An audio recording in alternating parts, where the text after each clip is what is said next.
ये प्रवचन की श्रृंखला में आप सुने जिस गाथा का आज हमने संपुट किया उस 26वीं गाथा का क्या भावार्थ विवेचन युवाचार्य भगवंत के द्वारा श्रमण संज्ञान बांशान हमारे युवाचार्य भगवंत पूज्य श्री महेंद्र सिंह जी महाराज साहब युवाचार्य भगवंत।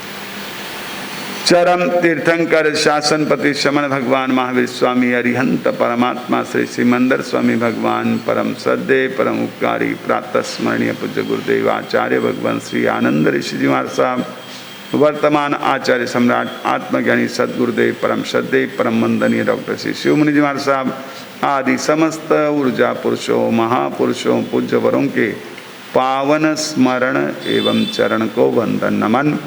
यहाँ विराजी स्नेही सहयोगी संत वृंद धर्म प्रेमी बंधुओं माता बहनों जिनके वचन जिनके सिद्धांत जिनकी साधना जिनके संदेश जिनकी भक्ति जिनकी स्तुति जिनकी आराधना जिनकी उपासना आप और हम सभी के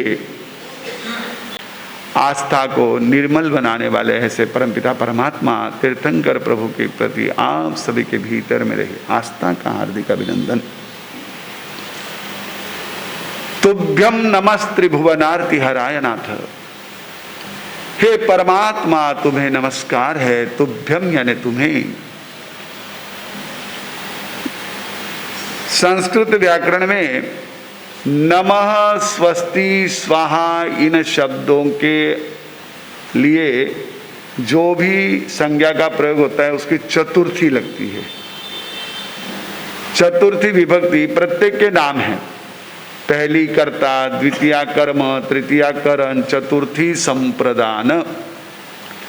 यानी ये व्याकरण का अर्थ मैं आपको इसलिए बता रहा हूं, यहां त्वम का तुभ्यम रूप बना हुआ है बहुवचन युष्मत शब्द का।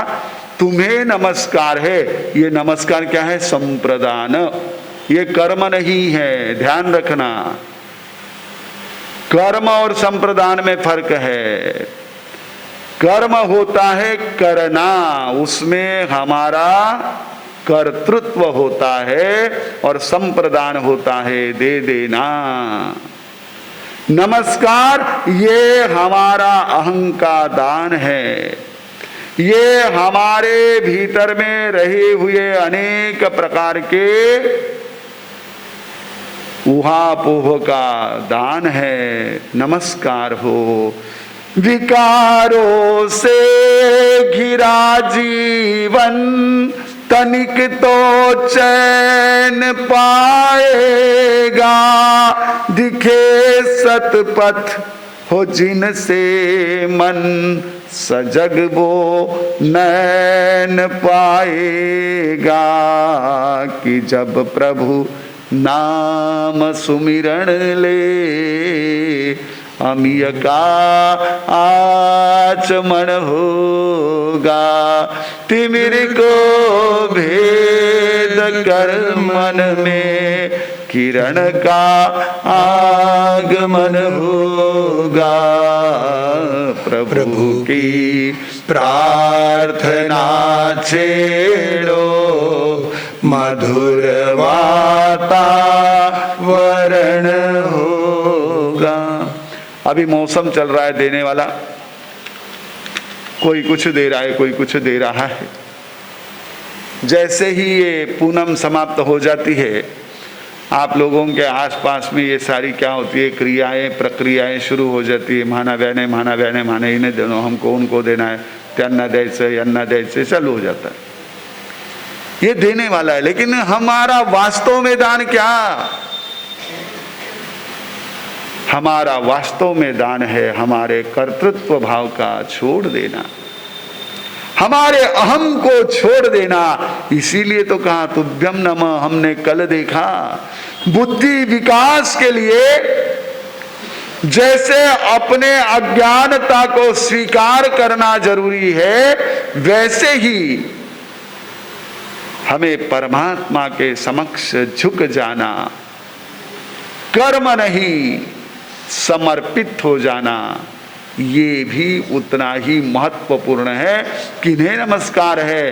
हे परमात्मा, हे नाथ, तुम्हें नमस्कार है। भुवनार्ति हराय, त्रिभुवन आरती, तीनों भुवन के आरती को हरण करने वाले। आरती यानी आरती का अर्थ क्या? अरिहंताणम पद पहला है, अरि आरती दो। वो कौन सी आरती दूर भगाता है? अरि आरती यानी क्या? हाँ, आरती यानी कष्ट। कौन सा कष्ट? हमारे आगमों में बताया गया है, इष्ट वियोग अनिष्ट संयोग, ये आरती। और उसी में जो निरंतर लगा रहता है वो आर्त ध्यान।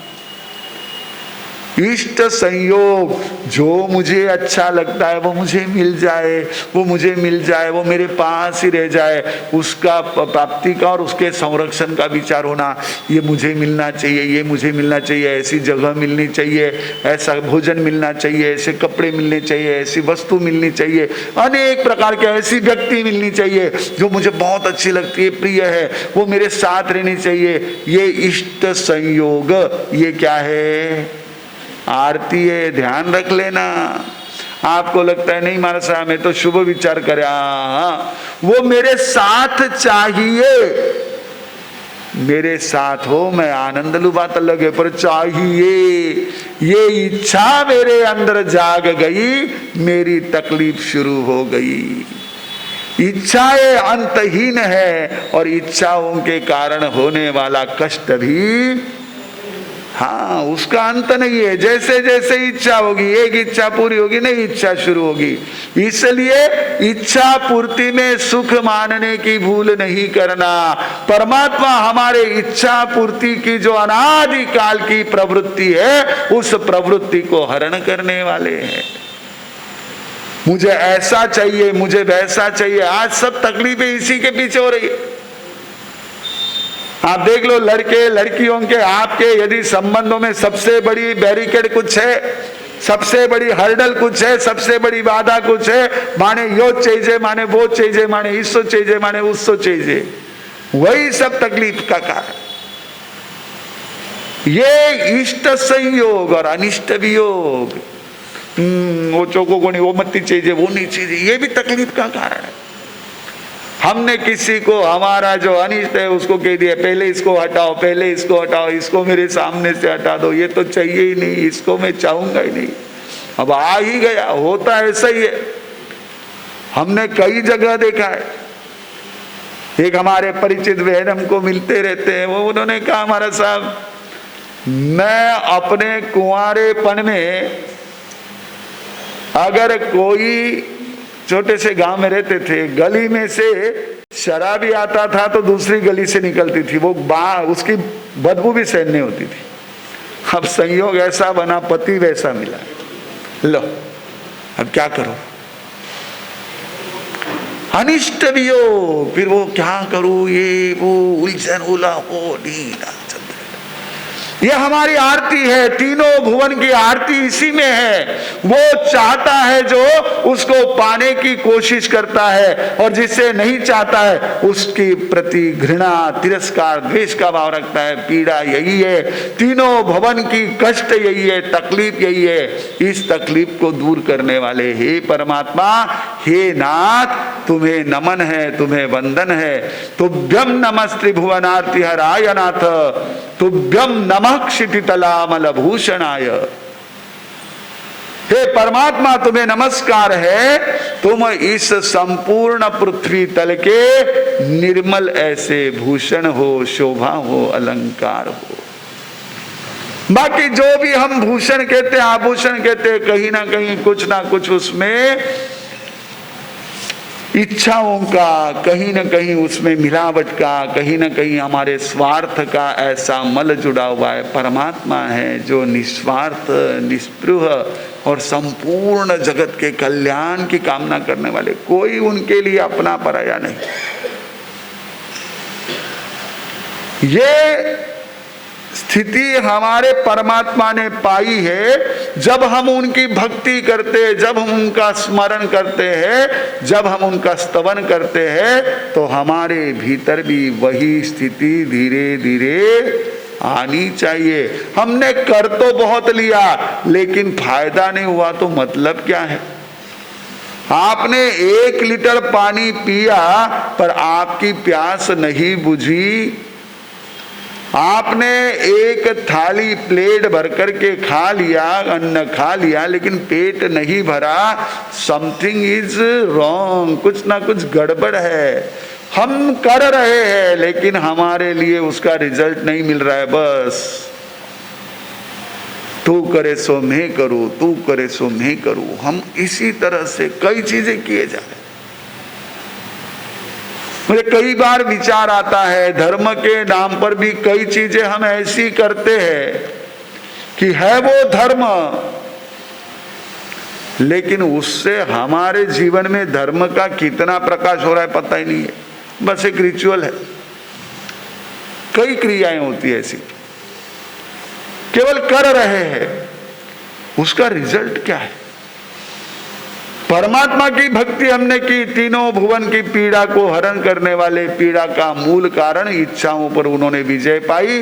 उनका स्मरण हमारी इच्छाओं का शमन करने वाला, हमारी बार बार उठने वाली इच्छाओं को संतोष में, समाधान में, तृप्ति में, पर्याप्त में कन्वर्ट करने वाला ऐसा प्रभु का स्मरण है। जो वास्तव में परमात्मा की भक्ति करता है वो यही सोचता है जो प्राप्त है वो पर्याप्त है। पीड़ा दूर हो गई, जो है सो स्वीकार है। तेरे कांटों से भी प्यार, तेरे फूलों से भी प्यार, सब तो उसी का है, क्या फर्क पड़ता है? मेरे कर्म है, मैं तो भाग्यशाली कि मुझे ऐसे परमात्मा का शासन मिला, मुझे ऐसे परमात्मा का यह एक धर्म मिला, ऐसे परमात्मा का आलंबन मिला कि जहां दुख भी आए तो मुझे वह तोड़ नहीं पाए, और सुख भी आए तो मुझे वहां पर फंसा नहीं पाए, मुझे उसमें ट्रैप नहीं कर पाए। मैं अपने आप को भाग्यशाली समझू। ऐसा नहीं है कि नहीं मैं तो घणो ही करा भगवान रो पर माने तकलीफा घणी आवे। ये हमारी सबसे बड़ी एक तरह से भूल है, गलतफहमी है। हमारे पास वो आलंबन है, हम आस पास में देखें जिनके पास वो भक्ति का, परमात्मा के प्रति वास्तविक आस्था का। अब भक्ति भी क्या है? हमारी दर्शनीय ज्यादा हो गई है। वो भीतर में जो भाव होते थे, हम गाते तो बहुत मीरा के और कर्माबाई के, कईयों के गुणगान गाते, नरसिंह मेहता के गुणगान गाते, कई ऐसे भक्तों के गुण गाते हैं, अर्जुन वाली से लेकर के ये हमारे सुदर्शन श्रावक से लेकर कईयों के गुण गा लेते, पर हमारी कहाँ होती हो भक्ति? हम क्रिया कर रहे, वह हमारे भीतर की जो भक्ति है तो वो क्या करने वाली है? हमारे अंदर तृप्ति देने वाली है। वो हमको इस संसार में ऐसे निर्मल आनंद को देने वाली, क्योंकि परमात्मा भी निर्मल भूषण है। उनके अंदर कोई भी किसी प्रकार का स्वार्थ नहीं, सबके प्रति मंगल की भावना। क्षितितलामल भूषणाय तुभ्यम नमस्ते जगतः परमेश्वराय। हे परमात्मा तुम्हें नमन है, तुम्हें नमस्कार है। त्रिजगतः परमेश्वराय, इन तीनों लोक के आप श्रेष्ठ ऐसे ऐश्वर्य के स्वामी हो। वैसे हमारे भारतीय दर्शन में जो न्याय दर्शन है, वो न्याय दर्शन ईश्वर शिव जी को कहते हैं, शंकर को कहते हैं। और आप देखो कई जगह जो मंदिर होते हैं शिव जी के, उसमें आखिरी में ईश्वर लगता है। घृणेश्वर मंदिर, ये वो रामेश्वर मंदिर वगैरह जो है, जो शिव जी के मंदिर है, तो ईश्वर उनके वहाँ पर उसे कहा जाता है। यहाँ हम लोगों ने जो ईश्वर शब्द अभी पढ़ा, जो ईश्वर शब्द गाया, जो आचार्य मानतुंग ने दिया हुआ है, वो ईश्वर आंतरिक समृद्धि से संपन्न, उन्हें ईश्वर संज्ञा है कि उनके पास वो आभ्यंतर ऐश्वर्य है, जो ऐश्वर्य सदा सर्वदा रहने वाला। और जिस ऐश्वर्य के, जिस रिद्धि के, जिस स्वामित्व के भक्ति से, स्मरण से हमारी वो आंतरिक समृद्धि प्रकट होने वाली है, ऐसे उस परमेश्वर को तुभ्यम नमस्ते जगतः परमेश्वराय, उस परम ऐश्वर्यशाली परमात्मा को नमस्कार। क्योंकि जिसको आभ्यंतर समृद्धि मिल गई, वो बाहर में कहीं भी किसी भी तरह से दरिद्र रह नहीं सकता है, याचक रह नहीं सकता है, जिसको भीतर की समृद्धि मिल गई। आप देख लो, हमारे सभी महापुरुष, जिन जिन को आप जानते हैं, मानते हैं, उन महापुरुषों को देखो, उनके आभ्यंतर समृद्धि इनकी इतनी कि उनको बाहर में कोई मांग ही नहीं है। वो ईश्वर, वो ऐश्वर्य, वो हमारे आराध्य है, वो हमारे इष्ट है, वो हमारे पूज्य है, वो हमारे ध्येय है, उन्हें नमस्कार है। नमस्कार इसीलिए कि हमारे अंदर भी वह कहीं ना कहीं थोड़ी सी क्यों ना वो एंट्री कर ले, वो कहीं ना कहीं हमारे भीतर में भी डाउनलोड हो जाए, कहीं हमारे भीतर भी वो चीजें जो है जरा जरा सी जागृत हो जाए, प्रकट हो जाए। है सब कुछ अंदर पड़ा हुआ, लेकिन वह खोलने की चाबी है ये भक्तामर स्तोत्र, जिसमें हमने परमात्मा की भक्ति की। जब भगवान से गौतम स्वामी ने पूछा, सम्यक्त पराक्रम अध्ययन में आता है कि थवत हुई मंगल न भन्ते किम जनयेहि, थवत हुई मंगल से क्या होता है, तो दंसन विसोहि, दर्शन की शुद्धि होती है, हमारे विजन क्लियर हो जाते हैं। हमारा विजन ही बहुत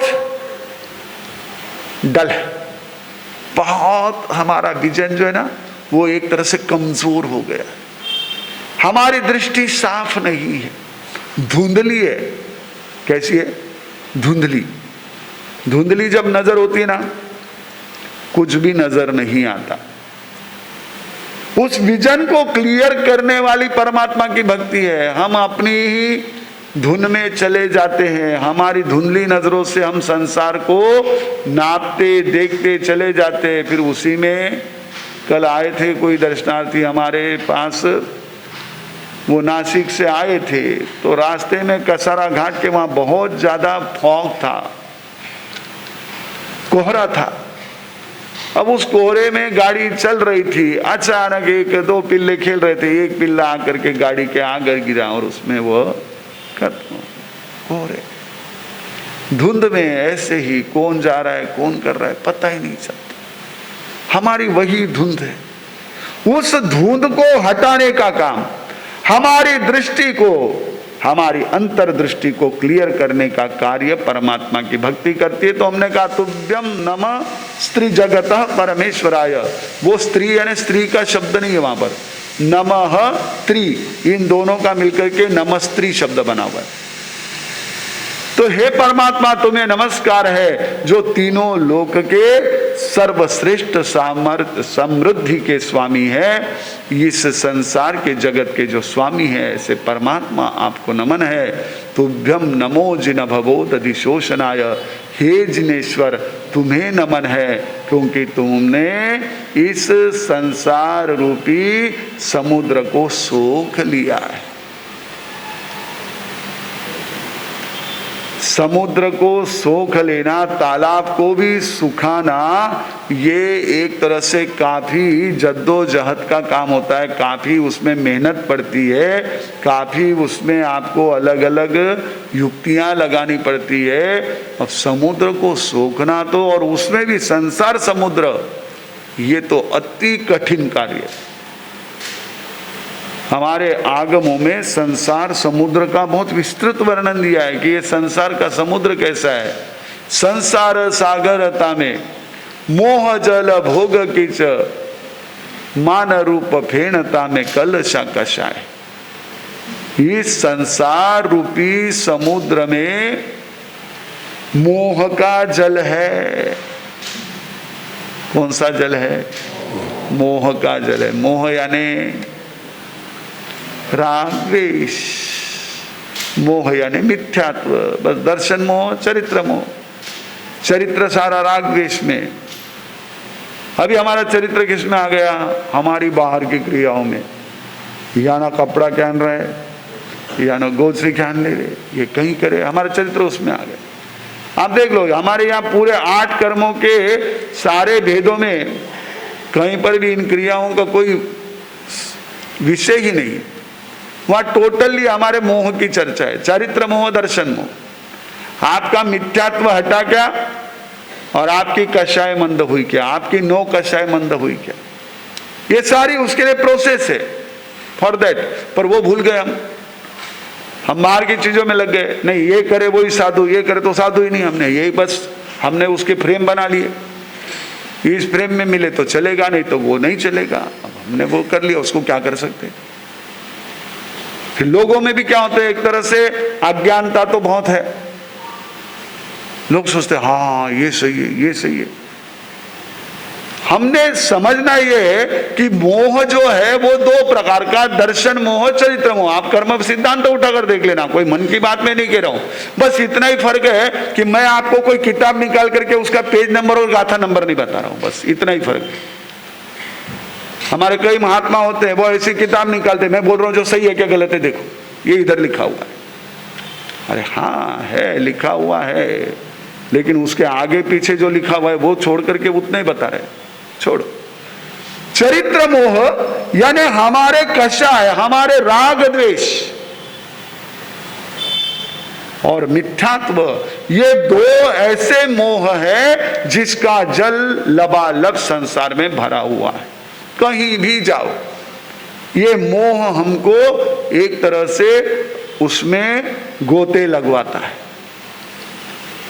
इसीलिए कहीं ऋण के कारण, कहीं धन के कारण अनुबंध होता है, पॉजिटिवली अनुबंध होता है, निगेटिवली अनुबंध होता है, राग का अनुबंध, द्वेष का अनुबंध होता है।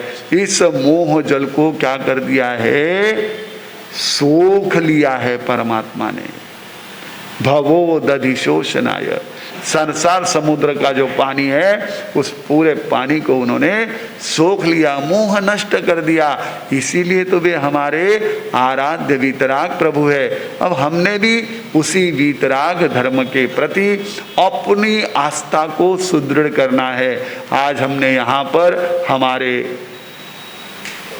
आचार्य मानतुंग की जो एक महान रचना परमात्मा के भक्ति की, उस परमात्मा भक्ति के 26वें तुभ्यम नमस्ते भुवनाथ हरायनाथ, इस श्लोक का, इस गाथा का, इस पद्य का जो है वह यहाँ पर सामूहिक रूप से संपुट जाप के माध्यम से उच्चारण किया, पाठ किया।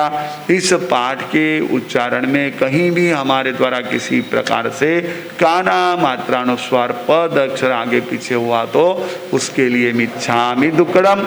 और हम सभी ने इस प्रकार से परमात्मा की भक्ति को अपने शक्ति के जागरण के लिए उपयोग में लेना, इन्हीं मंगल भावों के साथ एक साथ प्रेम से बोलेंगे। नमो अरिहंताणम, नमो सिद्धाणम, नमो आर्याणम, नमो धनम, नमो सदसावणम। गुरुदेव की आज्ञा श्री चत्तारी मंगलम, अरिहंता मंगलम, सिद्धा मंगलम, साफू मंगलम, केली पनत्तो धमो मंगलम। चत्तारी लोगुत्तमा, अरिहंता लोगुत्तमा, सिद्धा लोगुत्तमा, साफू लोगुत्तमा, केवली पन्नत्तो धमो लोगुत्तमो। चत्तारी शरणम त्वबज्जामि, अरिहंते शरणम त्वबज्जामि, सिद्धे शरणम त्वबज्जामि, साहु शरणम त्वबज्जामि, केवली पन्नत्तम धम्मम शरणम त्वबज्जामि।